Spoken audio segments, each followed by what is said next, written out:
Inilah wajah pelaku pencurian yang begitu jelas terekam kamera pengawas CCTV saat membobol warung kopi dan makanan di Kampung Binong, RT 01 RW 07, Desa Buana Jaya, Kecamatan Tanjung Sari, Kabupaten Bogor beberapa hari lalu.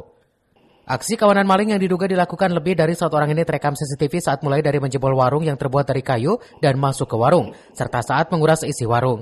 Tampak dalam rekaman kamera pengawas CCTV tersebut pelaku sampai membawa karung. Adapun barang yang dijarah selain berbagai macam dagangan, juga perabot dapur dan handphone, dengan total kerugian mencapai 10 juta rupiah.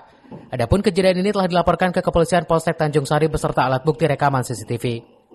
Kejadian itu pada tanggal 4 malam sekitar pukul 2.00 hingga pagi hari kami bersama istri melihat hasil apa bekas kejadian pencurian tersebut.